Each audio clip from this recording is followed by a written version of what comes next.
Let's head to the West Region. Yeah. All right.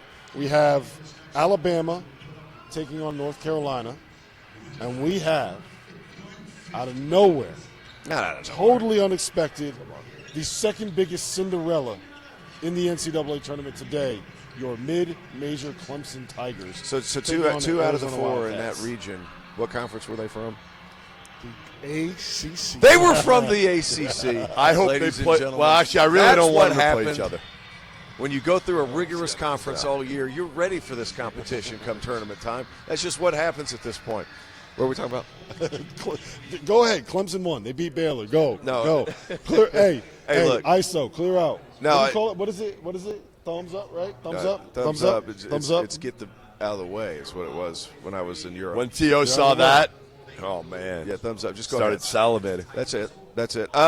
No, I thought Clemson today against Baylor, they did exactly what they needed to do. They played extremely physical. Through the first part of the game, they really did a good job defensively on Baylor. And this is a Baylor team that can really score. I had several people text me like, they're the fifth best offense in college basketball? And Clemson took them out of everything. And they contested at a high level, kept them at one shot, and Clemson was able to score just enough in that first half to give them some cushion to where you knew Ray J. Dennis and those guys were going to be able to make a run in the second half. P.J. Hall, I think I wanted to kill him a couple of times in the last. He's got to be smarter. He's got to stay in the freaking game. P.J.'s got to stay in the game. But, hey, look, Chase Hunter had a mediocre January. He has come on strong in this NCAA tournament. He continues to play well. I'm telling you, I'm not mad at some of these matchups between them and Arizona. Chase Hunter was so fired up after the game in his post-game interview. Did you hear it? He was like, yeah, we got this win. Everybody doubted us. I'm covered in blood. Let's go. I got blood all over me. I got blood all over me. We're here. We got the win. I'm out. Yes, go ahead, man. By the way, I text Brad after the game. Yeah. And I was like, you're a better man than me.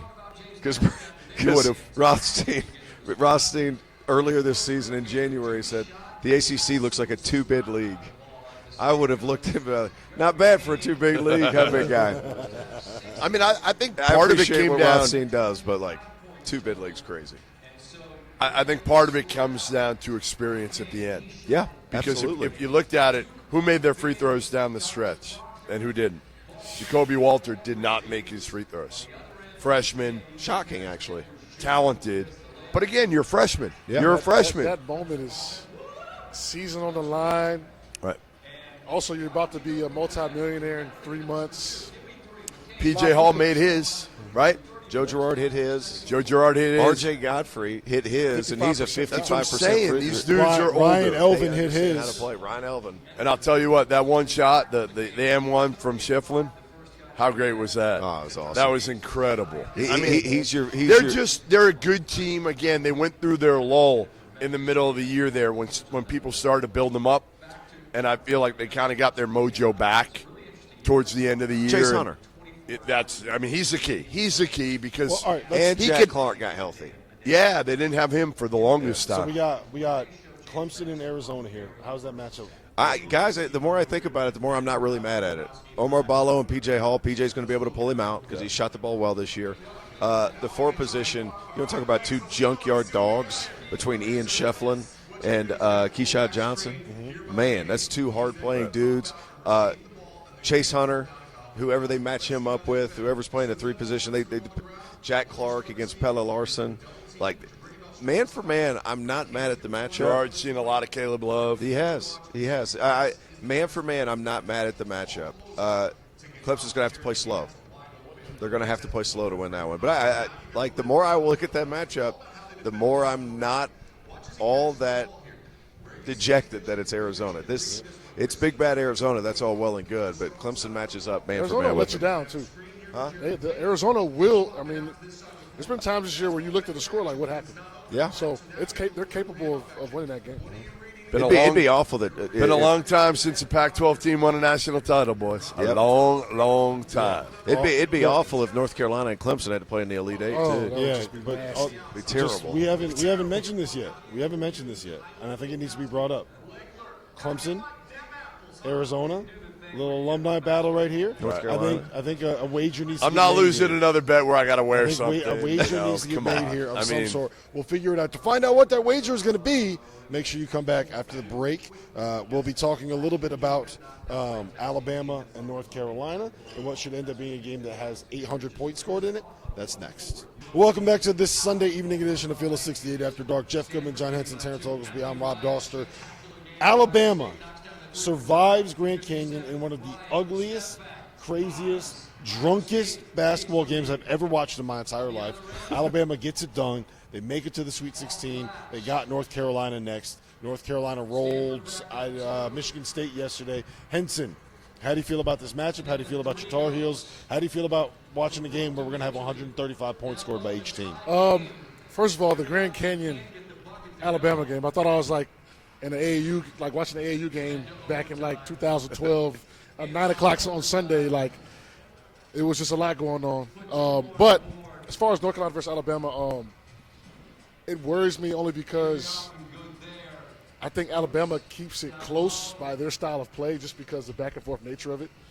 And so I think North Carolina may have to slow the tempo just a tad and not get in the back and forth because, I mean, you saw it today.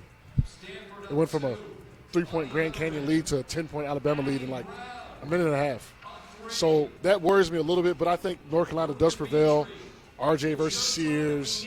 I think Armando, they're going to give the ball to him, get him going as well. Ingram, I don't know if they have any of the guys to kind of match. You know, I think North Carolina rolls. I think it's a good matchup for them. Yeah. I think North Carolina wins too because I think they're going to be able to play a cleaner game offensively. I know that sounds crazy, as good as Alabama's offense is, but I think because Alabama's defense isn't that good, there's not going to be as many mistakes. Alabama just doesn't guard as well. And today, you know, that Grand Canyon game, like you said, was on drugs. It was the craziest thing I've ever seen. Not a whole lot of high IQ play, that's for sure. It was like people were fouling 40 feet away from the bucket. They were up 2. They fouled to put Grand Canyon on the line just because. And then it was like a couple of other things, just driving into 6 people, just throwing it up. That wasn't good. And then they're turning the ball over in the backcourt. Alabama, you can't do that. You cannot do that against North Carolina if you stand a chance. And to be honest with you guys, North Carolina's defense has been so good this season. It's been shocking, and they're doing it in such a different way than when John played. Like, I don't think that Alabama's going to be able to play as clean an offensive game as they would need to in order to beat North Carolina. Why can nobody stop Mark Sears? Why can nobody stop this guy? I feel like it shouldn't be this difficult to beat Alabama. Yet, Mark, you know what you need to do, right? But nobody can do it. I have 2 theories on that. One is people just bounce off his shoulders. Like, he's so good. He does it's like the Jalen Brunson thing where he gets his shoulder into you and he's able to push off and create space because he's just so damn strong, right?